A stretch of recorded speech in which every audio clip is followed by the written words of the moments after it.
Baati get کے پاس لاہور میں آپ نے خبروں کے اندر سنا ہوگا، جو ماں بیٹی بالکل چھوٹی سی 10 ماہ کی بچی اور اس کی والدہ وہ جناب پکڑا ہوا ہے، تو وہ مین ہول کے اندر گٹر کے اندر گر گئیں اور نالے کے اندر بہہ گئیں اور ان کی پھر ڈیڈ باڈیز وصول کر لی گئیں۔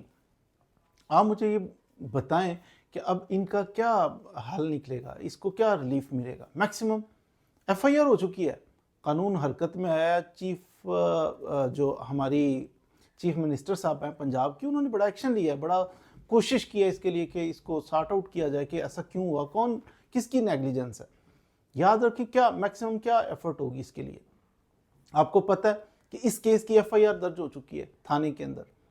ایف آئی آر آپ ملاحظہ فرمائے نا، تو وہ سیکشن اس پہ جو تعزیرات پاکستان کی دفعہ لگی ہے نا، وہ ہے 322، اور لگنی بھی 322 ہی تھی، کوئی غلط دفعہ نہیں لگی۔ 322 کیا ہے، میں آپ کو تھوڑا سا بتا دوں۔ 322 یہ ہے کہ قتل بسبب، وہ ایک 302 آپ نے سنی ہوگی بڑی مشہور کہ 302 لگ گئی ہے اس بندے پہ۔ وہ 302 میں سزائے موت بھی ہو جاتی ہے بندے کو، جس نے عمدن قصدن کسی بندے کو مرڈر کیا ہو۔ تو یہ قتل بسبب ہے، قتل عمد نہیں ہے۔ 322 دفعہ سیکشن۔ اب 322 کے اندر سزا کتنی ہے؟ میکسیمم جو سزا اس کے اندر آپ کو ملتی ہے نا قتل بسبب میں، وہ ہے دیت، کہ بندہ ضائع کر دیا آپ نے، کسی کو مار دیا، آپ اس کے لواحقین کو پیسے دو، اس کو دیت دو، اور دیت کی جو اماؤنٹ ہے وہ فکس ہے، منیمم جو ویلیو ہے نا وہ فکس ہے، وہ ہے 30,630 گرام چاندی کی جتنی ویلیو ہے نا، وہ منیمم ویلیو ہے دیت کی۔ اب یہ ایف آئی آر درج ہوئی ہے، یہ سیکشن میکسیمم پنشمنٹ ہے۔ اب جو نیگلیجنٹ تھے، جن کی ذمہ داری تھی کہ وہ گٹر کے ہول کو جناب بند کرنا تھا، اسے سیکیور کرنا تھا لوگوں کو کہ کوئی بندہ گر کے مار نہ جائے، اس کو وہ بڑے بڑے ٹھیکیدار ہوتے ہیں، بڑے بڑی بلائیں ہوتی ہیں، جس نے ٹھیکہ لیا ہوتا چھوٹے آدمی ہیں۔ تو اب اسے بندہ کہے کہ جناب 1 کروڑ روپیہ اس کے لواحقین کو دے دو، تو کیا خیال ہے وہ عورت جو سسکیاں لے کے گٹر کے اندر جس کی ڈیتھ ہوئی تھی، کس حالت میں، کس کرب سے گزری ہوگی؟ ہو گیا کلیئر؟ انسانیت کی اتنی تذلیل بھی ہو سکتی ہے، تو اس کی میکسیمم پنشمنٹ جو ہے وہ یہ بن سکتی ہے، کورٹ کے اندر ٹرائل بھی چلے گا نا، اس کی ضمانت بھی ہو جانی ہے اس بندے کی جس نے نیگلیجنس کی۔ قتل بسبب ہے نا، قتل بسبب کا مطلب ہے کہ وہ شخص ایسا کام، غیر قانونی کام اس نے کیا ہے، اس کی نیت کسی کو مارنے کی تھی نہیں، مارنا نہیں چاہتا تھا کسی بندے کو، لیکن عمل ایسا اس نے غیر قانونی کو گڑھا کھود دیا، اس نے غیر قانونی کام ایسا اس نے کر دیا ہے، نیگلیجنس ایسی کر دی ہے کہ جس کے سبب، جس کی وجہ سے کسی کی جان چلی گئی ہے۔ اب اس کو 322 میں لا کر دیت پے کرنا ہوتی ہے۔ دیت پے کر بھی دے بندہ تو کس کو کرتا ہے؟ لواحقین کو۔ وہ تو مر گیا، وہ تو جان سے ہاتھ دھو بیٹھا، تو اس کو دیت کی سزا میکسیمم ہو جائے گی، تو کیا ہوگا؟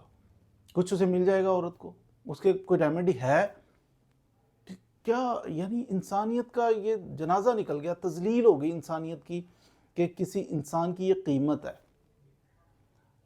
یہ ٹھیکیدار کا قصور نہیں ہوتا، صرف ٹھیکیدار ہے، اس نے جناب گڑھا کھود دیا تھا، اس نے جناب کنسٹرکشن ہو رہی تھی، ریپیرنگ ہو رہی تھی، وہ جناب گٹر بن رہے تھے، اونچا کر رہا تھا، نیچا کر رہا تھا، اس کا کام نہیں تھا۔ جب بھی کوئی بندہ شہر کے اندر، کسی اتنے بیزی شہر کے اندر کوئی کام اس طرح کا کر رہا ہے نا، اس کے اوپر سپرویژن بھی ہوتی ہے، کوئی اتھارٹیز ہیں، ڈی سی صاحب ہیں، ڈی سی صاحب کا کام ہے کہ ڈی سی صاحب دیکھیں کہ ٹھیکہ دے کے تو ہم نے سو نہیں جانا ہوتا گھروں میں جا کے، ٹھیکہ دے دیا جو مرتے ہیں لوگ مریں، ایسا نہیں ہے۔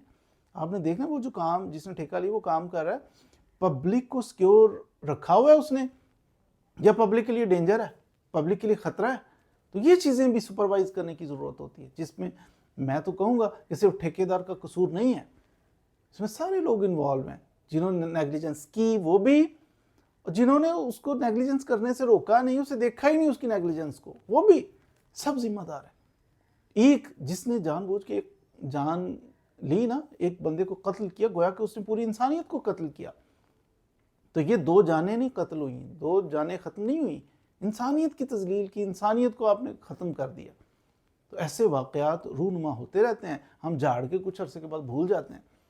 تو یہ بڑے بڑے جو افسر ہوتے ہیں نا کسی سٹی کے اندر، ان کا کام صرف ٹور ٹپا نہیں ہوتا کہ بڑے بڑے جناب آگے پیچھے گاڑیاں ہوں تو پروٹوکول ہو، ان کے اوپر جتنا بڑا ہوتا ہو اتنی بڑی ذمہ داری ہوتی ہے، لیکن انفارچونیٹلی کوئی ذمہ داری نہیں. ایف آئی آر ہو گئی ہے، بڑا کام کیا ہے، 322 کی ایف آئی آر ہو گئی ہے، وہ مرنے والے مر گئے، نیگلیجنٹ جو بندے تھوڑے سے پیسے منہ پہ مارے گا اور گھر جائے گا. تو یہ کیسز ہوتے ہیں اور یہ حالات ہوتے ہیں کسی بھی اتنے بڑے سانحہ کے پیچھے.